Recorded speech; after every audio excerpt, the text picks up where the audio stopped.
All right, and I think we should be live. Hello, everyone, and welcome to the very first session of PyData Global 2024.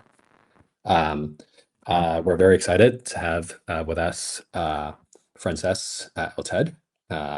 He is the CEO of NDArray SLU, and you may also know him as the person who leads the Blosc development team, and also the person who was the founder who started the PyTables project more than 20 years ago.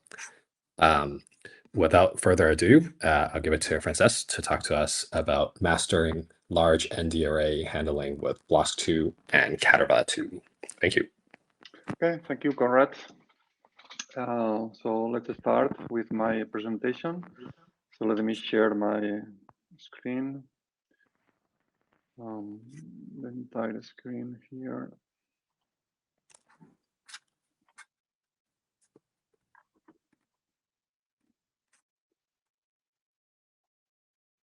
Okay, so can you see the slides? Yeah, looking good. Excellent. Okay, so hello everybody. I'm going to talk about how to master large NDArray handling with Blosc2 and Caterva2. I am the BDFL for the Blosc development team, and I am also the CEO of NDArray. So the agenda will be to do a small introduction to what is Blosc2, and especially Python Blosc2. Then I will describe what NDArray is, and especially we will do some hands-on on that. And then we will discuss a little bit on what is the lazy array, or how to compute expressions and user-defined functions. Then Caterva2, or how to access to Blosc2 data from the network. And we will end with some conclusions. Before that, let me do a shameless plug on climate warming. I live very close to I live in the Valencia area on the Mediterranean coast, where we had catastrophic rain just 1 month ago. And you can see all the catastrophic effects of that, with more than 200 deaths and tens of thousands of millions of euros in losses. So this has been really a catastrophe, and people is trying to recover, and this is not going to be easy, and we will take a lot of time to recover. So just I wanted to say that it is very clear that global warming is real, and I will ask you to act and try to reduce your carbon footprint as much as possible. Okay, thank you. Now, let's start with what is Blosc2.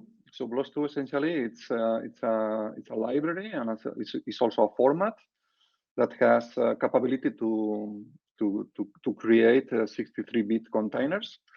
And in addition, it has meta layers for adding information for applications and users. And it adds also the capability to define multidimensional blocks and chunks. Also, blocks and chunks, typically a chunk is, a super chunk is this stack here, and it's made by different fixed length meta layers and variable length meta layers. And these chunks are made at its time on different blocks. Okay, so they are made of blocks as well. So that means that this is a typical NDArray, for example, and this is a chunk, and this chunk is made with different blocks, which can be multidimensional. Also, a few words about who is NDArray. We are the developers of PyTables, NumFOCUS, and Blosc ecosystems, and we are a team of experts empowering you to harness the full potential of compression for big data. So let's start with NDArray, which is the n-dimensional compressed data container in Blosc2. So what is providing NDArray is a way to store multidimensional data, but leveraging the second partition. And that means that if we have two partitions, for example, typical other chunk data containers like HDF5 or RAR or others only have one level of partitioning. And whenever you want to do some selection, you need to get a very coarse grain chunks from your data. In the case of Blosc2 and ND or NDArray, we can do much more selective and hence faster queries, because Blosc2 or NDArray only needs to retrieve the data that belongs to the chunks and not the complete chunks, only the blocks inside of all the affected blocks on these chunks. Just to let you know which kind of advantage can report this is, for example, when we have 4-dimensional array here with dimension from dimension 0 to dimension 3, and we get different slices. For example, here we are visualizing the slices that we are retrieving, like when dimension 0 is constant, dimension 1 and dimension 2 is constant, dimension 3 is difficult to visualize, of course. But we can see that NDArray can get you can get much better performance because of the granularity, right? Due to the higher data selectivity. So this is the main feature of NDArray in Blosc2, and then we will proceed with the hands-on time. Okay. So for that, please go to this repository here and just clone it, and then create, if you want, an environment for you. I just suggested here, if you're using Conda, for example, this is the way to create an environment for all the requirements. And then you activate the new environment, and then you install the requirements. Okay, and after that, you just you can start the Jupyter Lab interface. So I will give 5 minutes for you to proceed with that. I also copied the URL in the chat, so you can copy it and clone it. And yeah, let's start in a couple of minutes.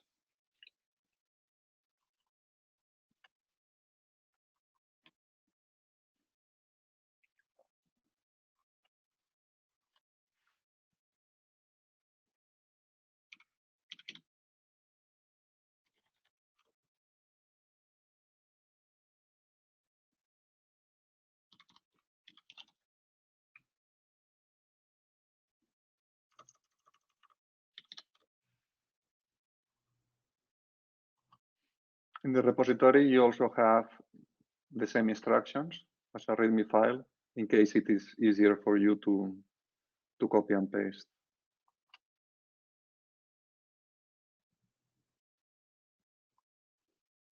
Here is the PDF that I am, with the slides that I am following. And then we have 3 notebooks here for doing the hands-on.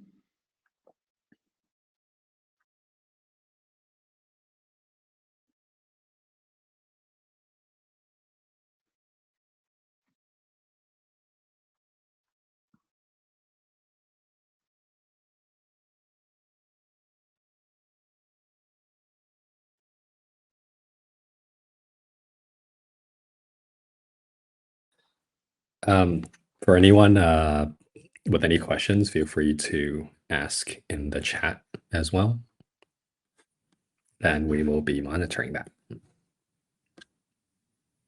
Yeah. Okay, I'm going to start the Jupyter Lab session here. I hope that most of you will see the environment with the 3 different notebooks here. We will start with the first one, the NDArray introduction.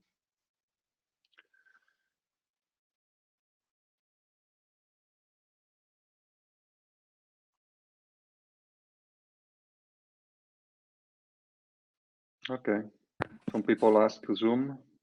Yeah, I can do that. It's better like this. Let me maximize the screen. Is that okay? Excellent.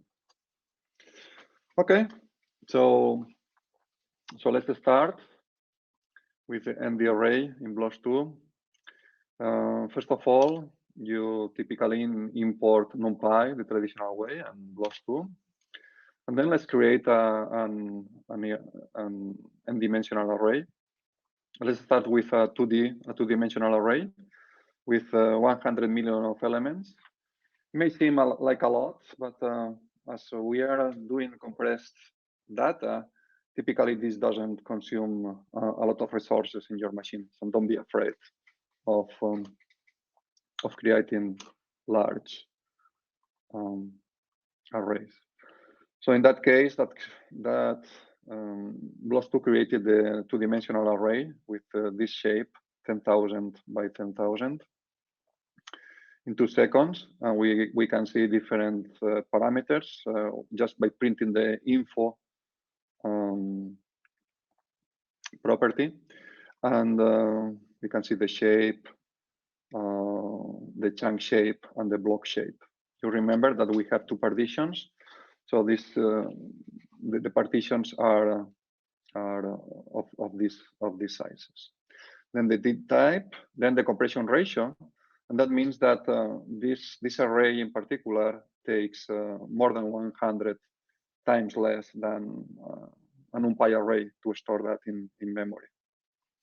Then it comes the C parameters, the compression parameters, which are activated by default. So by default, it uses the Z standard codec with compression level 1 and using the shuffle filter, which is meant to compress binary data like this one. And this is one of the responsibles actually in combination with Z standard to achieve such a high compression ratio. Okay. Then the number of threads by default. So depending on the CPU, on the number of cores of your CPU, it will set close to the maximum number. Not all the threads, but almost all. Okay, so now that we have our array, let's see that we can read and modify in the arrays like a regular NumPy arrays. So for example, we want the first row in this two-dimensional array. You just follow the NumPy conventions. And then if we want to modify different parts of the array, we can also do that like in NumPy. So in this case, we are modifying a row, the first row, and here the first column. Okay. Then let's see one element, for example. Let's see the third row, and here the first column. Okay. So this is the typical NumPy machinery, but everything is working on compressed arrays. One big advantage of NDArrays is that they can be enlarged and shrink. In this case, we're going to how to enlarge them. So we are going to enlarge by 1 row, for example, and we will be using the resize method. And then once it has been resized, we set this new row, 10,000 row, to ones. Okay, and then when we retrieve the data, we can see the ones here, right? So this is typically the way to enlarge.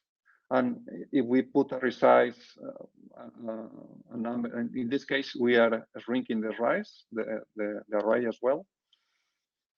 So here, for example, we shrinked the data array. And for example, if we try to access this line here, this row here, we will see that we cannot access it because it doesn't exist anymore, right? And all these operations are very fast, right? Because everything is chunked, so you don't need, Blosc2 doesn't need to copy all the data to another area. Just get rid of the chunks that are not necessary anymore, or just add a few more chunks to host the new data that we are adding. So this is very efficient. Another capability is that you can persist data. So Blosc2 has a format which is very simple compared with other formats, and we can use the save method to save the data. So for example, in this case we are saving the array in this file. Typically, the extension for NDArrays in Blosc2 is B2ND, which stands for Blosc2 NDArray, right? So let's store it, and and we see that this array only takes 4.2 megabytes in size on disk, and the same with memory, right?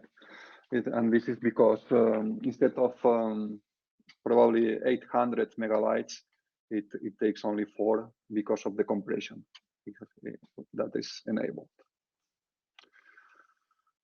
Okay.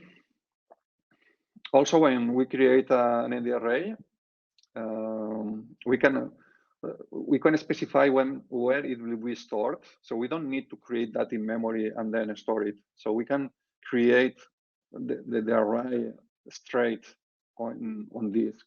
And that means that when you do that, you don't consume memory at all. Everything is flashed to disk. Right? So in this case, we are going to use the full constructor here with just a value which is constant as a string value, and we are going to store that here. And we can specify the different chunks and different blocks on your own. If you don't specify the chunk shape or block shape, Blosc will compute reasonable default for you. Okay, so we created that, and we can see that even it is 1 million entries, the size is very small, because the format also has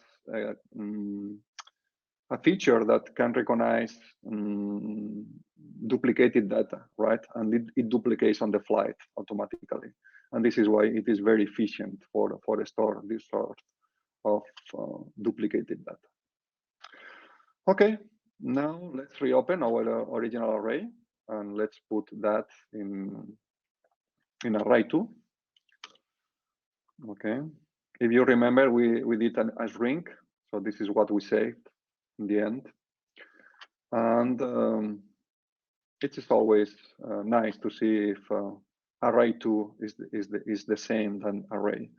So for that, we will use the NumPy all function, and whenever you do the slice operation on an NDArray in Blosc2, you will get a NumPy array, right? So this will set up this will retrieve a NumPy array here, and we'll do the comparison.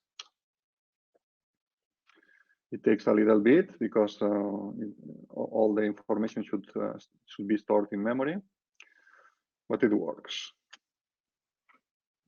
Okay.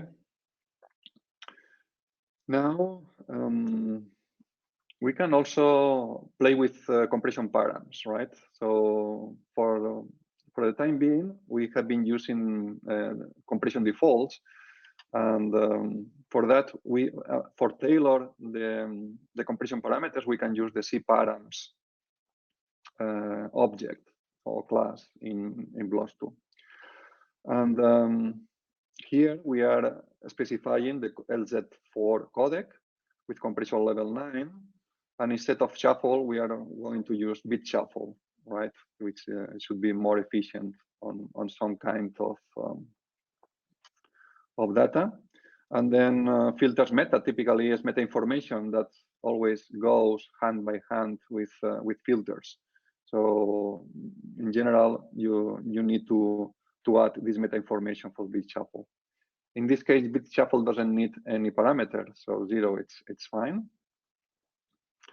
And for example, what we are going to do here is to copy the array, but specifying a different chunks, different blocks, and different C params, right? And we will put that in array 2. And with that, we see, wow, okay.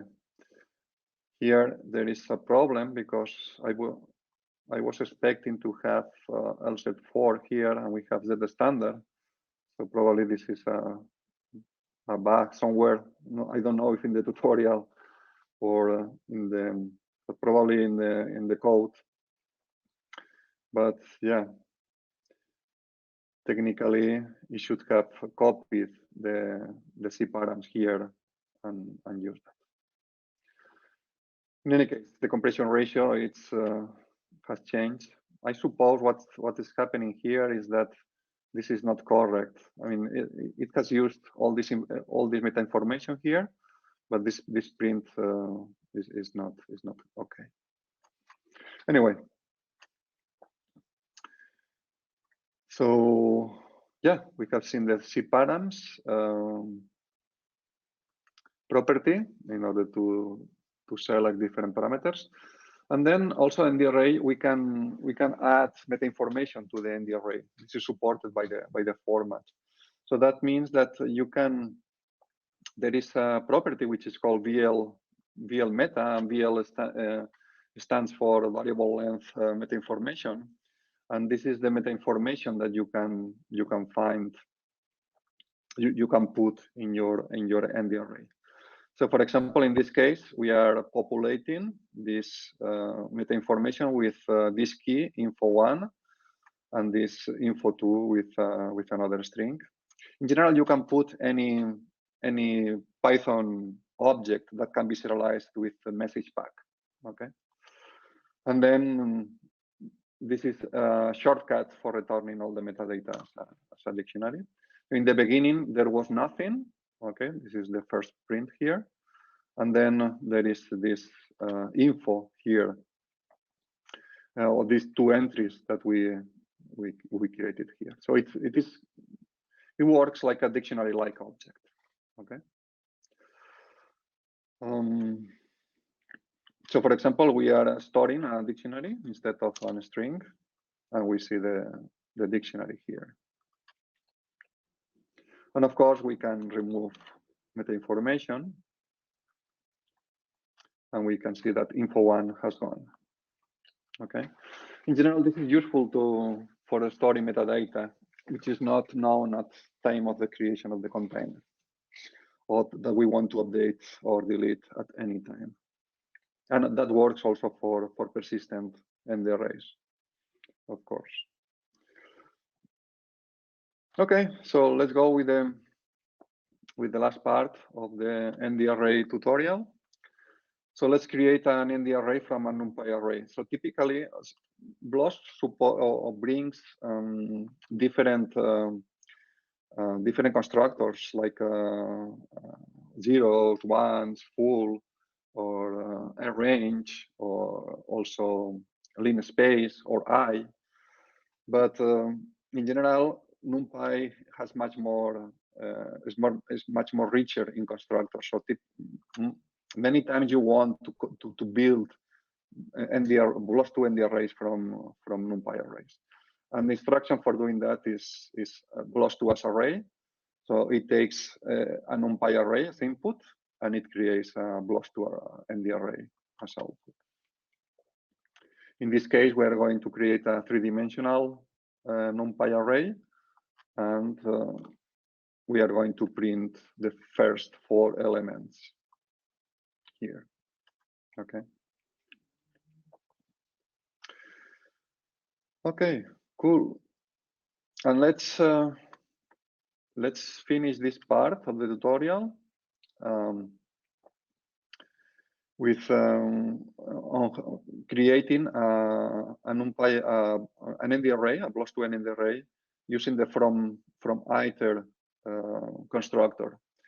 So this constructor takes an iterator, a general iterator, and you specify the D type and the shape, and you can optionally the URL path where you want to store the data. And the mode typically is if it exists, write mode means that it will be overwritten.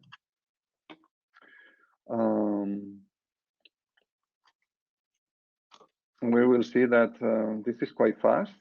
So we created an array with 1 million of elements from this iterator. And it took 1 second on my machine. And the size for that is almost 6 megabytes. Okay. In this case, the compression ratio is not as good because we are creating random numbers as one of the columns here, right? In the third column, and random numbers are very difficult to compress in general. Actually, the compression ratio is a little bit more than 2, which is not that good, but anyway. Okay, so in this case, we created an structured array with 3 fields, okay, because we specified here the types of the fields, and then yeah, this is essentially all on NDArrays. Do you have questions on this NDArray thing? Okay, let me read some. How Blosc2 differs from HDF5? Yeah, I explained a little bit on Blosc2 how it differs, especially on the second partition. This enables to create much larger arrays, but still keeping fast speed while retrieving slices, because you can tweak chunks and blocks separately. Another question: why you use Blosc2 instead of NDArray? So NDArray was our previous library that was commercial, and this is not. We are not developing NDArray as a library anymore, right? So what we are doing is we moved part of the NDArray, mainly part of the computational things here, and then Blosc2 is going to inherit all the computing capabilities of NDArray. So how efficient is the storage of Blosc2 and the array compared? Well, I mean, depends. Blosc2 and, for example, ZAR also both uses Blosc behind the scenes. Well, Blosc2 uses Blosc2, of course, which is the next generation of Blosc, which has this double partitioning that Blosc doesn't have. And that means that, well, in general, there are much more bells and whistles in Blosc2 than in Blosc. So in general, you can have more flexibility. Zooming in a little, yes. Sorry, I thought that was enough. Here is fine. Let me, like this. Well, I hope so.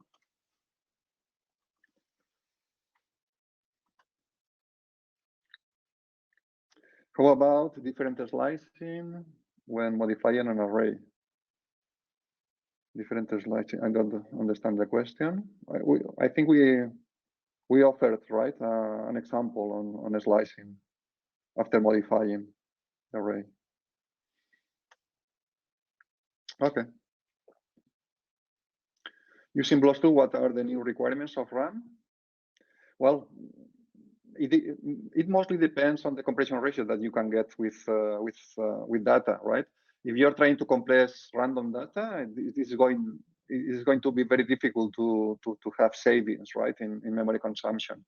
However, if your data is compressible, is very compressible, then you will have a lot of improvement regarding memory consumption.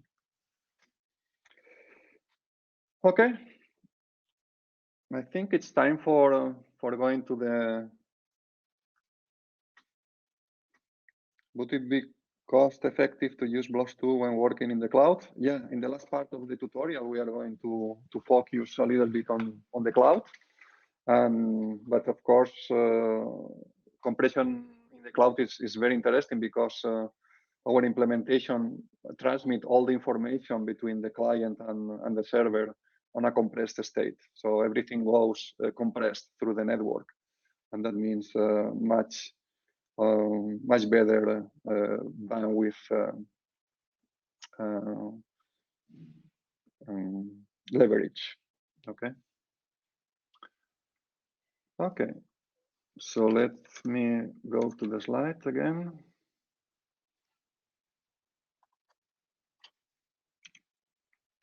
Lazy array. So in Blosc2, as I said before, we introduced in 3.0, we introduced computing a new computing engine for computing expressions and user-defined functions. Let's see how it works. So in Blosc2, for example, you can operate with NDArrays. So here, for example, we are creating an NDArray. It is very small, but in general, it can be very large. And then you can do operations on it, right? So you can do the sign and then the exponentiation. You can do a lot of different mathematical expressions. It is essentially NumExp is going behind the scenes, is running behind the scenes. So everything that NumExp supports, it is supported by Blosc2, right? And in addition, Blosc2 supports also reductions, which is we are going to see how that works as well, right? Which is this is not supported very well in NumExp, but NDArray supports that. In this case, the result is an object that follows the array interface. So this array interface allows to execute or has different methods, and one of the methods is compute that allows you to evaluate or to do the computation of this expression, or you can get the indices that fulfill this expression, or you can save, or you can sort, or you can do a get item. This get item typically returns NumPy array, okay? And when you call computes, it returns an Blosc2 NDArray, okay?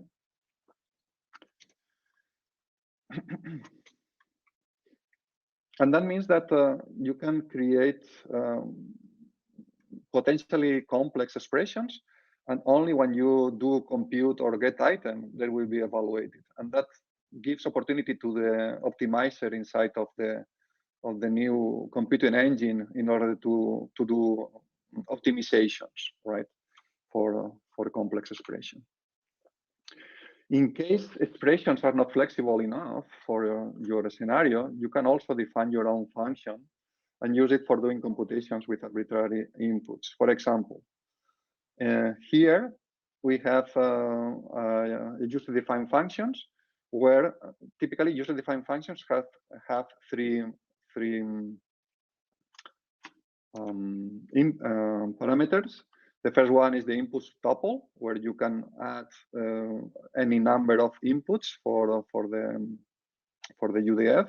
Then where the outcome of the computation is going to be stored, and then the offset, which is the starting point of the chunk that is going to be computed, right? So in this case, we are not using the offset here, but we are passing a couple of arrays. So in this case, for example, we are using this lazy UDF constructor, and we are passing this my UDF function, and then it comes the input tuple here, right? So in this tuple, A and B can be arbitrary NDArrays or NumPy arrays. Internally, the only thing that arrives here are always NumPy arrays, right? But externally, they can be any kind of objects. Okay. I think for looking at that, it's better to do some hands-on. So let's go to the tutorial 2.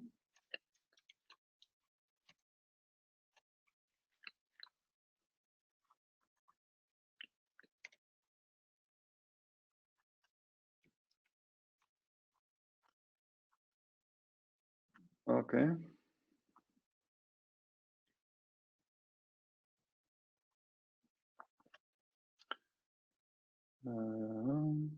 Here. Okay. So let's move to this expressions containing NDArray objects.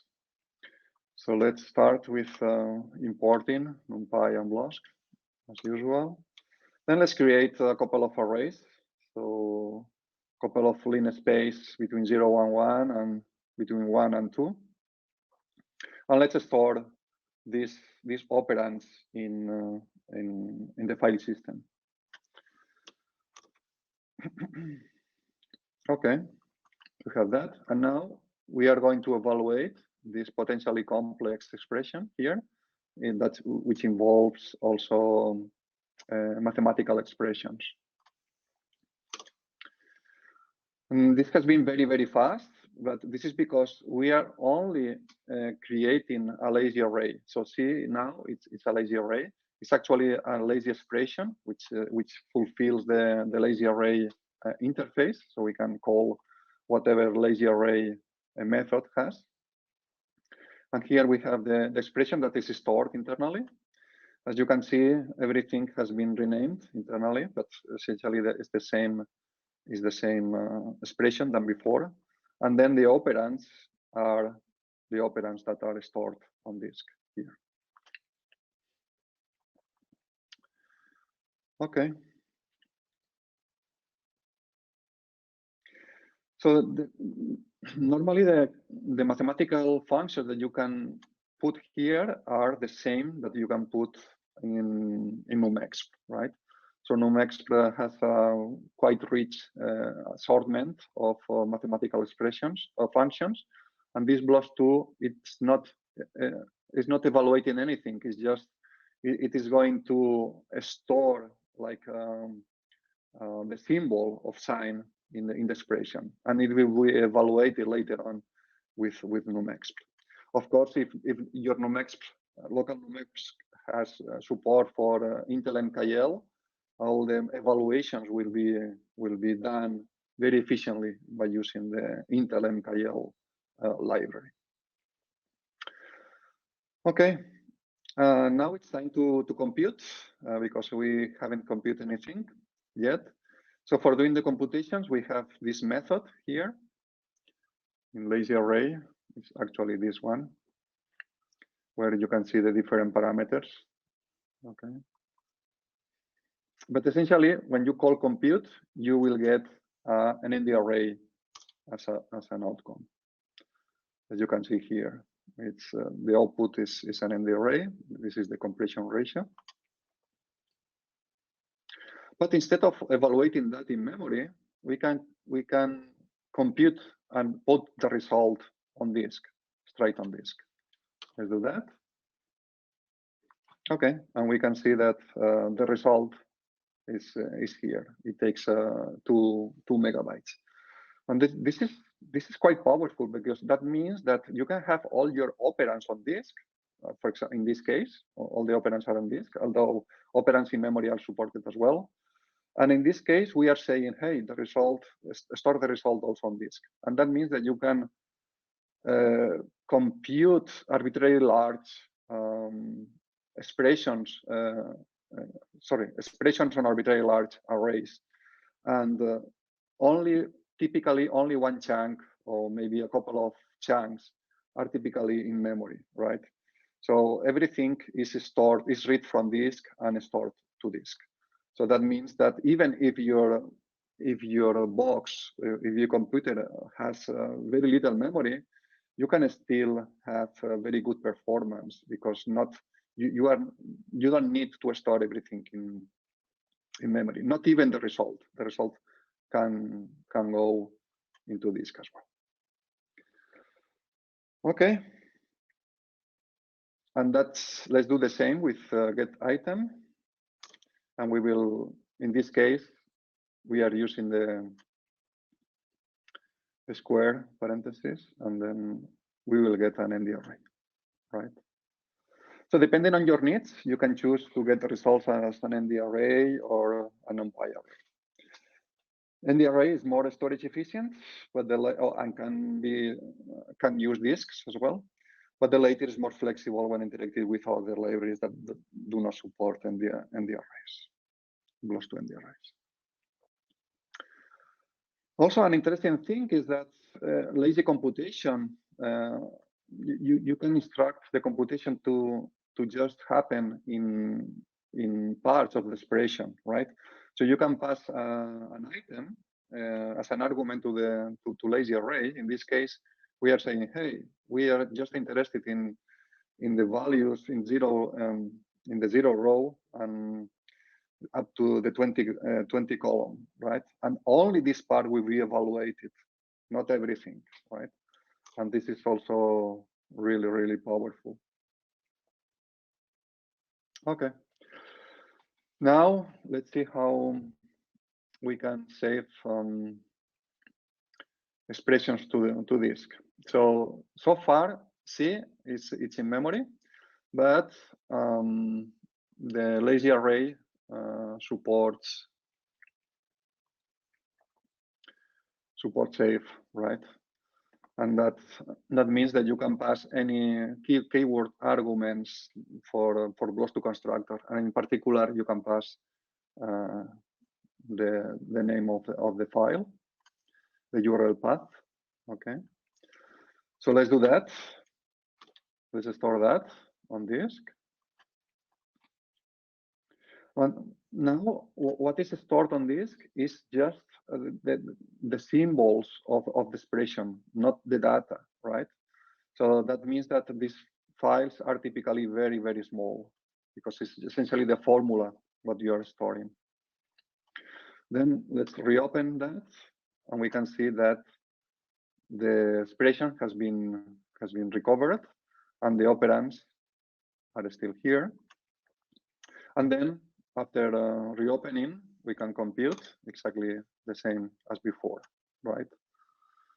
So this is also a nice way to define. This allows to define your mathematical expressions and then store them on disk persistently, and then recompute them whenever you want. Even if the operands change in size, for example, you can still run this expression, because it will adapt to the new sizes. Okay. So as long as the shapes of the operands are compatible, you are fine. Okay. Now let's go with the reductions. As I mentioned before, NumExp doesn't have support for reduction, except if the reduction is the last operation on the stack. Here we support the reductions like in the middle of complex expressions, and this is also very, very powerful. So, for example, in this case, let's do the addition of a plus b and then do the reduction. So we see that we retrieve a NumPy scalar, which is this is the sum of all the elements of the expression. We can also specify the axis like NumPy.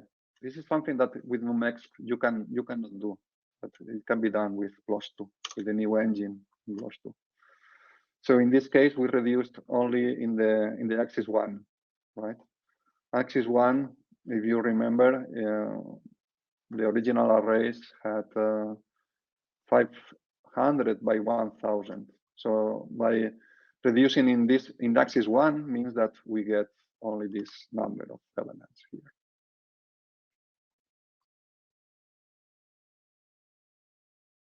Okay, which is here. And as I said before, reductions can also be part of more complex expressions. Like in this case, for example, we reduce through the x-axis. And this is interesting because the x-axis created arrays of this shape, right? Because this is gone, this dimension is gone. However, Blosc2 can still do this computation with A, which has a different shape. But what is going on behind the scenes is that Blosc2, the new engine, computing engine in Blosc2, can or implements broadcasting in the sense of NumPy. So you can merge different arrays in the same expression, even having different shapes, as long as they are compatible in the NumPy sense of broadcasting, right? This is also very, very powerful. And this is not supported by NumEx, by the way. This is a new thing. Let me finish this tutorial, this part of the tutorial, with how to query NDArrays or structured arrays. So let's start with creating an structured array, which is very close to what we have created in the first tutorial. So essentially, we have a random generator here. We put the set, the seed, and then we define the iterator, and then we create the new structured array using the from iter with 1 million of elements. And we can see here the first 3 rows, right? Just for you to have an idea of what we are storing here. So these are the random, column 3. In column 1, we have x minus 2, and in column 1, it's minus x plus 1. Okay, now we can do selections very close to how NumPy does that. So for example, we get shortcuts for field A, another shortcut for field B, another shortcut for field C. I didn't mention that, but now the fields have names, right? So as you can see, the different fields are A, B, and C. So, and let's suppose that we are interested in getting all the elements that fulfill that A are larger than B, and only 2 rows fulfill this condition, right? So this is the lazy expression, right? And this is the computation happens here when we call the get item in this lazy array. We can see that in this case, A is larger than B. That's correct, and here too. But these 2 rows are the only ones that fulfill this thing. Instead of having this shortcut here, we can do that in a much more compact way if we put a string expression here. Like this is the same way to do the same, right? But expressing the condition with a string. So in that case, it figures out that as all the operands here, Blosc figures out that you are interested in fields where values of A are larger than B. And we get exactly the same result, but in a much more compact way. And the expression here is simple, but it can be, I mean, as complex as you want, right? So you can put a lot of different logical operators and the mathematical expressions too, and combine all of this, right? Which is very nice as well. Also, we may want to be interested only in extracting a single field, so we can do that. All this part, this is still a lazy array, right? So until this operator is not done, it is not evaluated, right? So that means that, for example, if we put here that we only want one number, in this case, only when it reaches a single element, it will stop. The computation will stop, which is very interesting when you are operating with very large data sets. And then you can perform reductions, for example, as well. So let's suppose that we want to compute the mean of all the values in C that fulfill this condition here, right? So this is the mean for all the fields that are fulfilling that. So in summary, we have seen that we can perform any kind of, or a lot of different computations with NDArrays. And also these expressions can be saved to disk, which is important.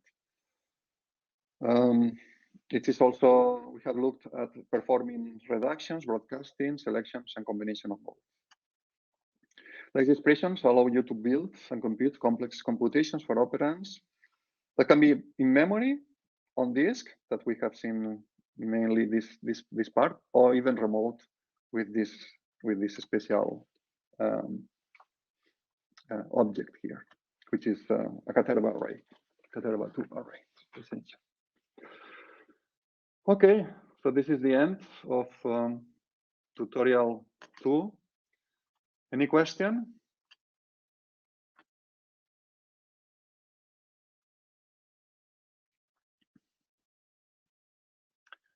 So just curious, how much slower is computing on disk as opposed to directly in memory?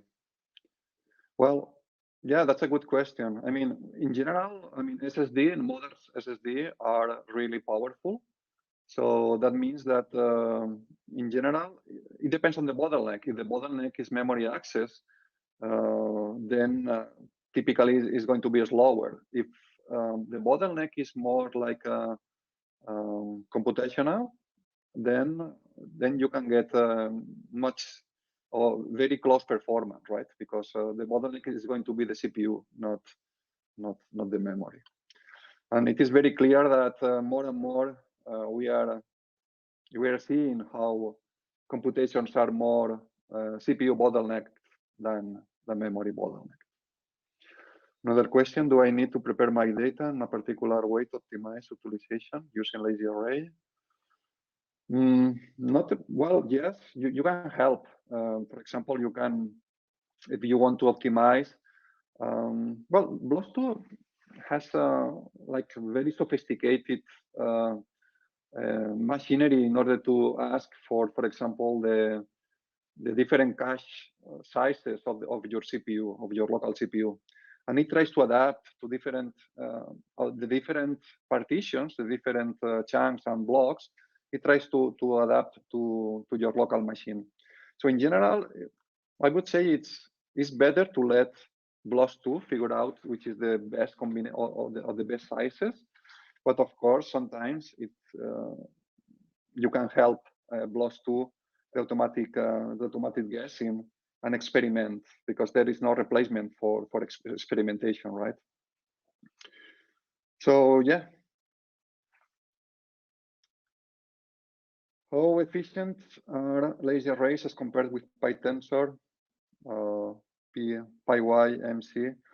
I don't know. I can say that, for example, with they are very competitive with. Let me check.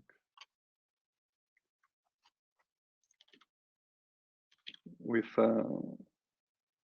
NDArray, sorry, with NumPy.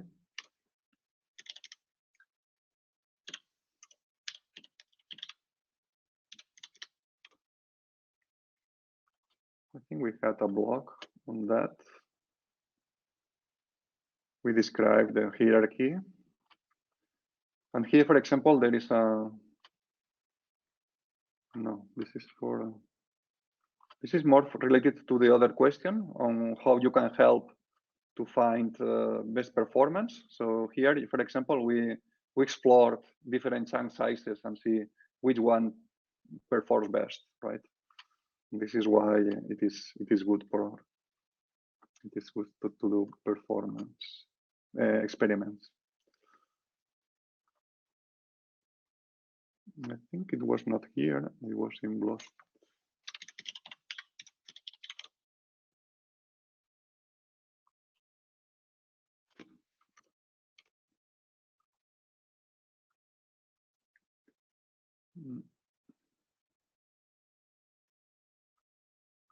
I don't remember.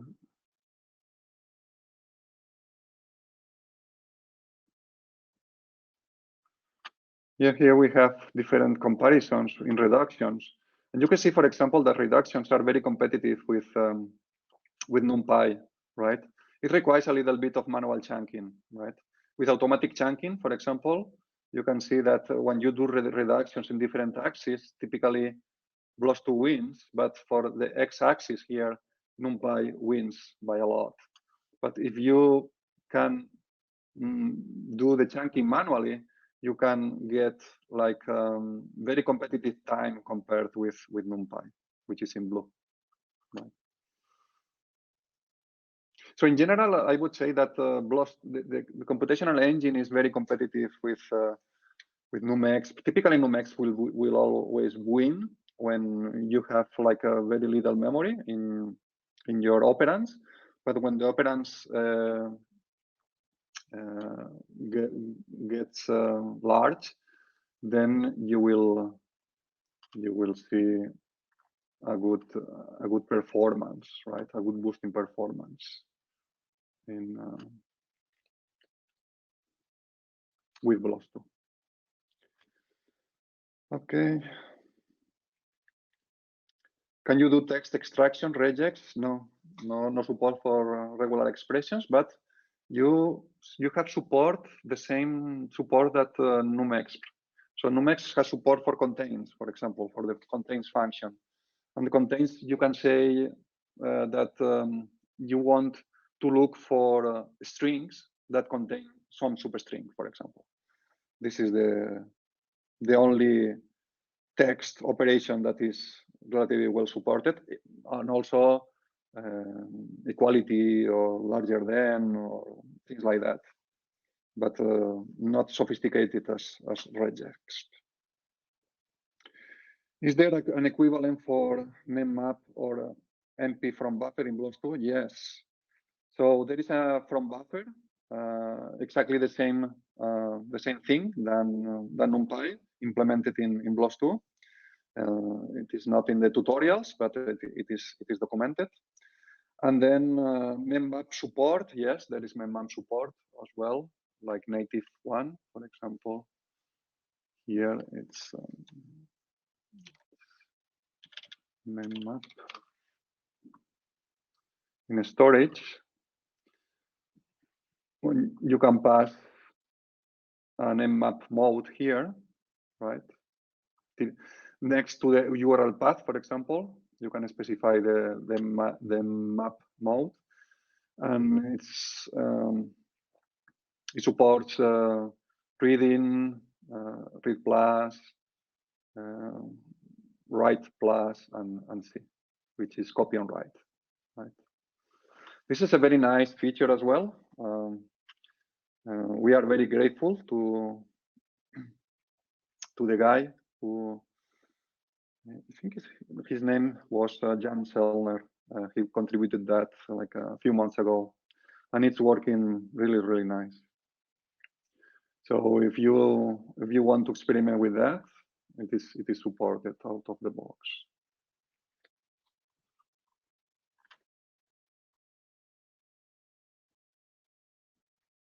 Okay. Can you talk about the compression of data? What do you mean? Well, you can use different codecs, different filters. It's very flexible. You can change a lot of things. How to contribute to the project? It's very easy. Just go to the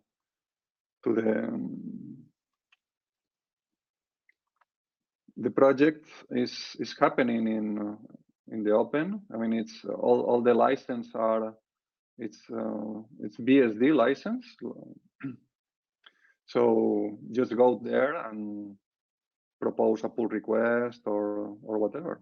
We actually are receiving a lot of pull requests from the community. So you are welcome if you want to contribute your own, right?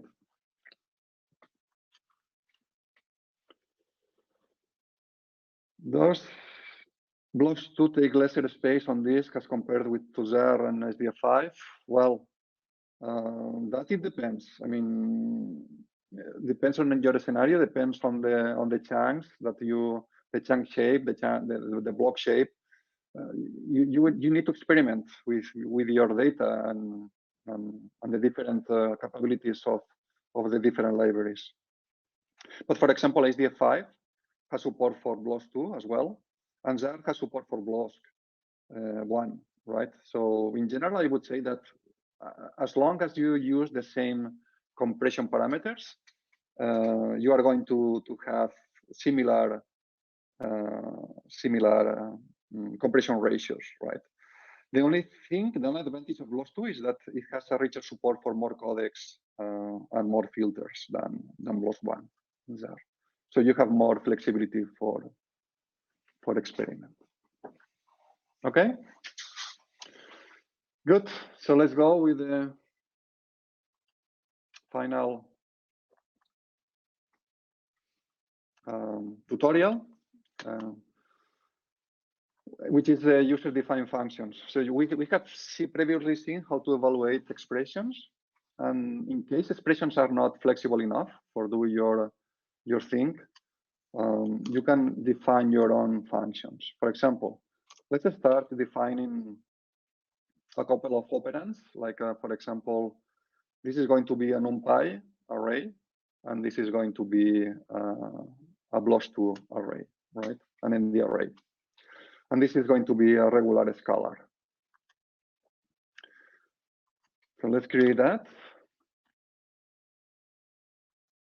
And for example, we are defining here our user-defined functions that I mentioned already in the slices, where we have the three parameters. The impulse tuple, where you here the computational engine in Blosc2 is passing all your inputs, but chunked.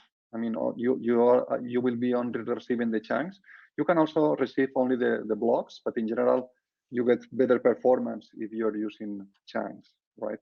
Because you have more opportunities for parallelism to work. And then you have the output here.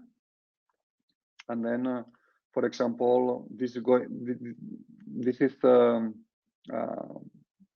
a stupid function here, but you can do whatever loop or whatever I mean whatever Python expression that you want to put on a Python function, right? And this is going to, I mean, it is Python who will be evaluating that. However, if you use NumPy, for example, I mean, all the chunks that you receive here in X, Y, and S, these are NumPy arrays, right? And you can use the full NumPy machinery in order to do the computations here. So this is in general, if you vectorize like this, you can get very good performance, for example. We will see later how to accelerate that, but for the time being, let's go with that, with this definition. And then let's call the lazy UDF constructor, where we pass our function, the tuple of inputs. In this case, this is a NumPy array, a Blosc2 NDArray, and a scalar, and then the type that we want the output to be. So this is a lazy UDF, which fulfills as well the lazy expression in the lazy array interface. So we can do the evaluation like this, for example. And And it is done. I mean, we evaluated these user-defined functions, and we created an NumPy array out of different operands, like NDArrays operands, Blosc2 operands, and NumPy operands, or scalars. This is very flexible, and it lets you to do or to extend the power of expressions as well. This offset I already mentioned, it is where the chunk is actually starting inside of the whole array, right? So that you can, depending on the offset, you can put logic here to fill the values. And of course, we can use, for example, compute and store the result on disk. Okay. This is not a lazy array anymore. Sorry, this is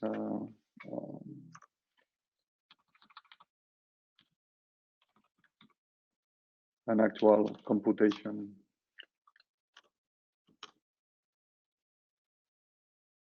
Which is happening on disk, right? And here we have the compression ratio. Okay, so we have seen how to use regular Python functions as regular user functions.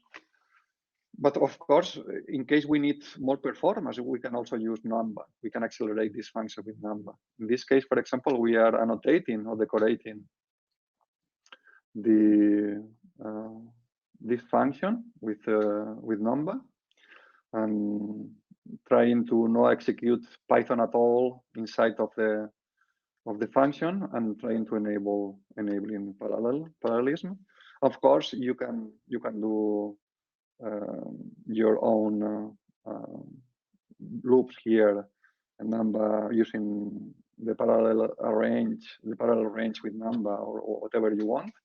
I just want to show you how to use that. And then if we measure the time, we can see that the time is a little bit slower, or is quite slower than for example, using this one. But this is because of the initialization times for number, which are typically quite.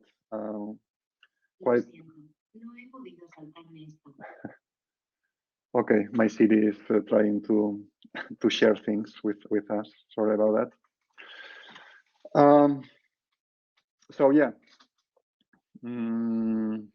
but of course, I mean, if the array would be larger, then number would start to be much more effective, and eventually will win Python functions. Okay, can you hear me?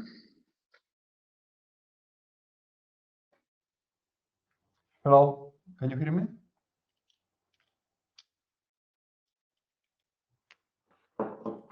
Yeah, we can hear you. Okay, because yeah, my earphones have died. So, well, I will continue with system mic.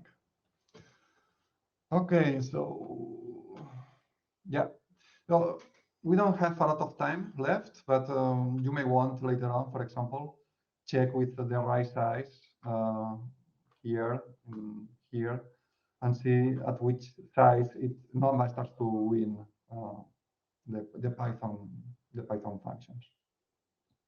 Okay. So yeah, we have seen how to produce lazy array objects from NDArray or NumPy objects using user-defined functions, and how to integrate that with number. Any questions so far?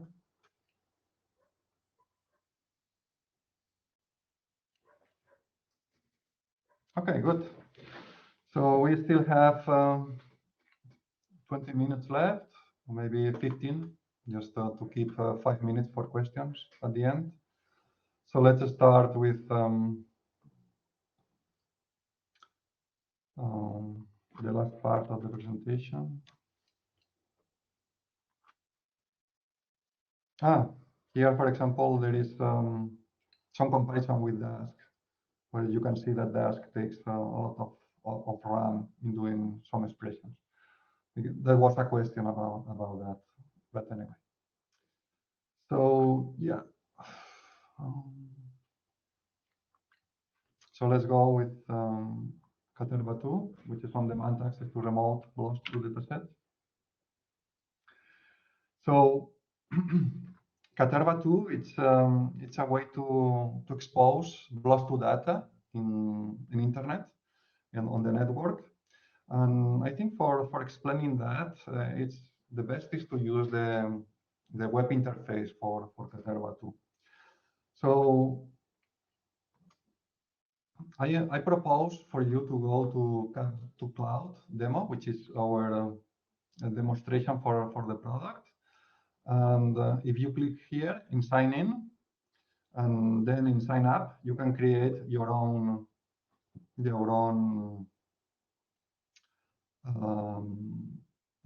account so that we can experiment with it, right? So in this case, for example, I am going to use this one. You will need to put a password which is at least 8 characters in size.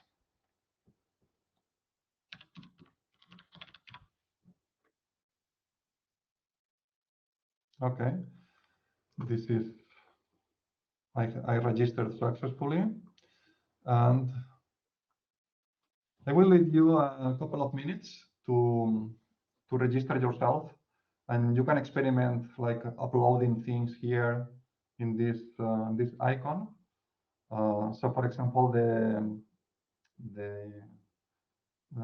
data sets that we created, and let's explore together. Okay, just a couple of minutes. I am back.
Okay, so I am back.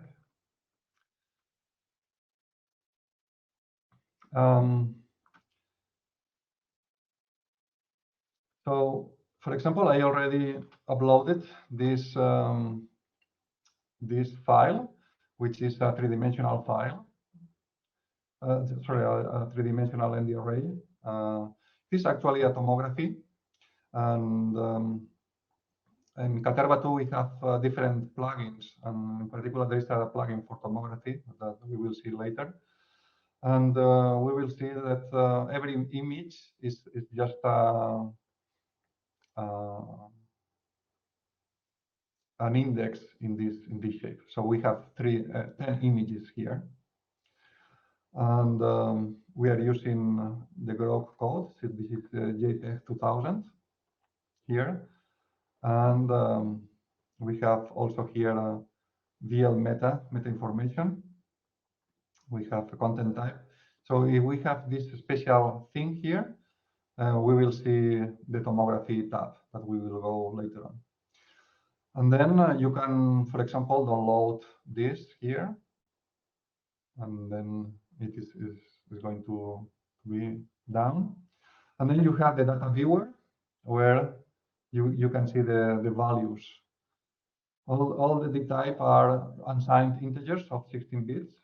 So you can scroll on any dimension you want. For example, you see we are scrolling in the last dimension.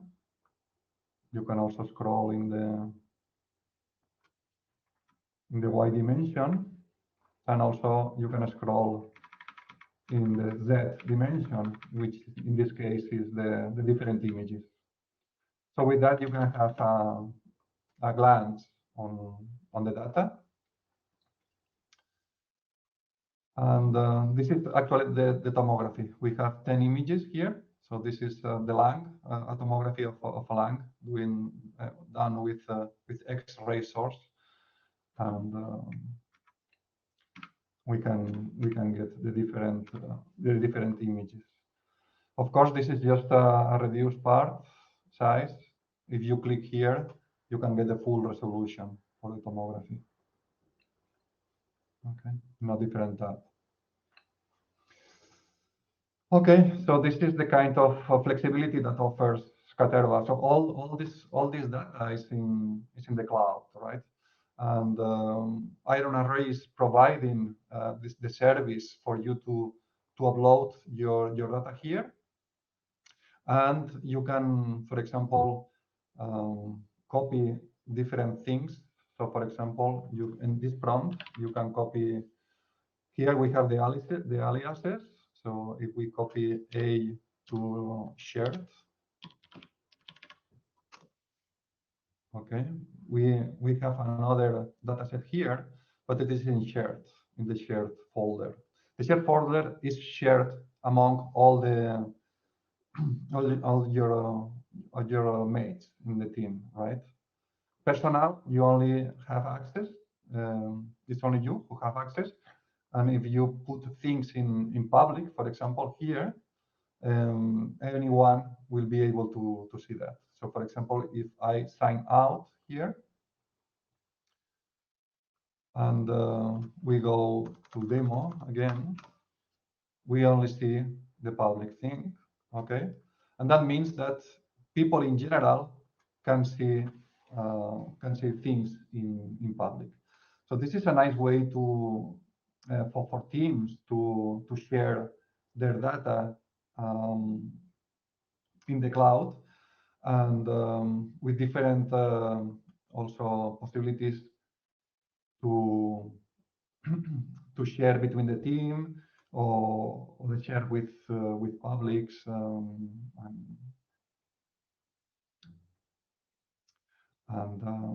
and yeah, as I said before, all the data goes compressed. I mean, everything is traveling in a compressed way. So, for example, Caterva2 has an API, is a REST API for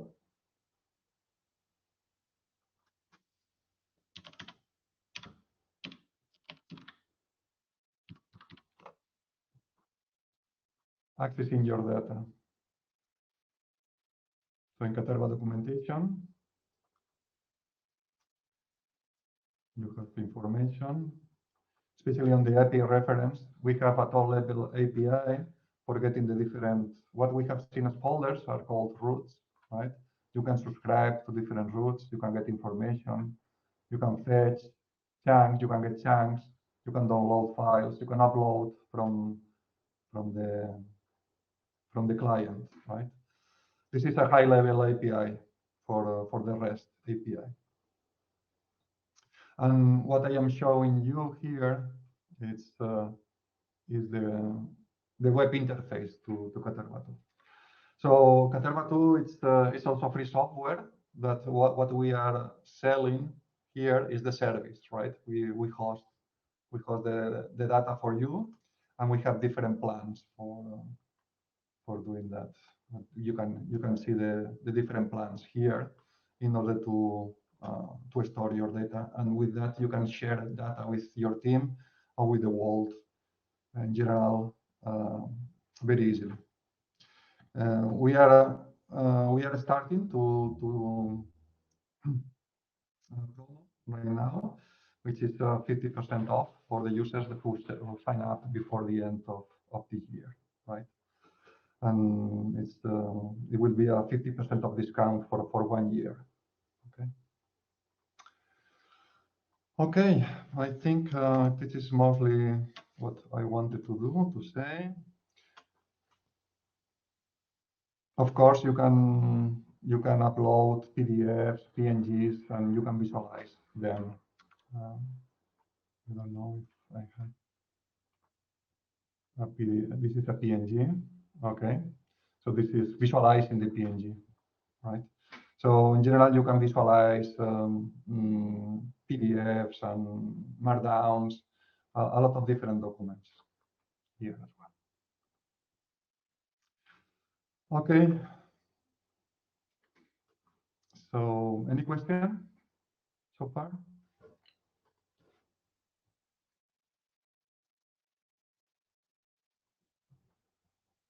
Okay. No questions. So let me conclude. So Python Blosc 3.0 is ready for work. We recently published release candidate 2 yesterday. And with that, you can work with large NDArrays, be memory, disk, or the network, as we have seen. You can compute arbitrarily complex expressions, including reductions on a lazy manner. There is support for user-defined functions and nice compatibility with NumFOCUS, for example. And with Caterva2, you can share your Blosc2 data in internet with ease and efficiency. All in all, Blosc2 is a highly efficient and flexible tool for compressing and computing your data your way. So, of course, all this project is not the work of a single person. It's a large team, or at least a medium-sized team. I am very grateful for all these people to have participated in. These are only the ones that have participated with the core part of the Blosc2 library and Caterva2. But of course, it is also the result of many contributors on the internet as well. So thanks to everybody, and thanks for donors, especially NumFOCUS, that has gave us different grants through the years in order to develop the Blosc2 library. Okay, so any questions? We have 5 minutes for questions.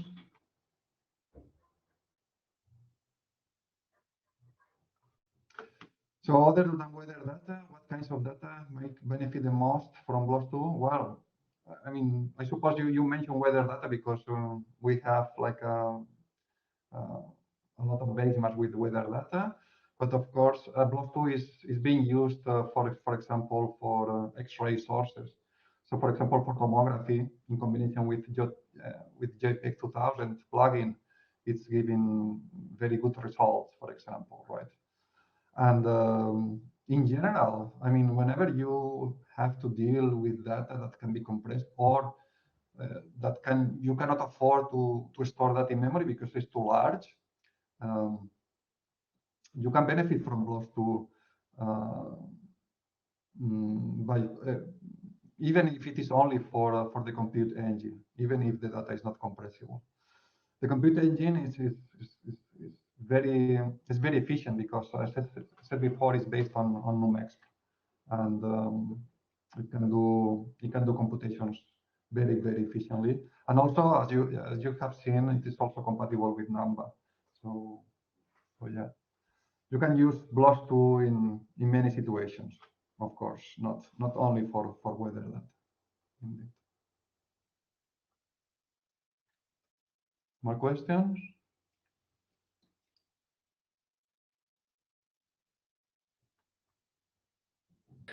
Well, maybe I could also ask a quick question.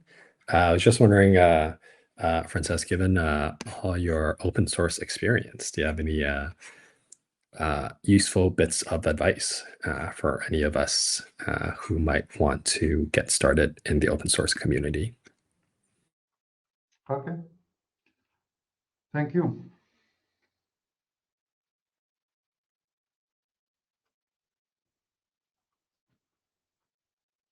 Oh, I was wondering if you wanted to share if you had any useful bits of advice for us if we wanted to do we wanted to contribute to any open source libraries. Advice for contributing. Oh, of course, sorry. So yes, my advice is that you can start with single problems, right? I mean, if you don't have experience, just try to get some experience with a library that you like it, and then in case you find something that is not working well, or you think that you can improve this feature in particular, just start tinkering with it. And in case you get stuck or something, just show up in our web. This is Python Blosc2. We have a discussions forum here where people typically ask questions, and we can reply.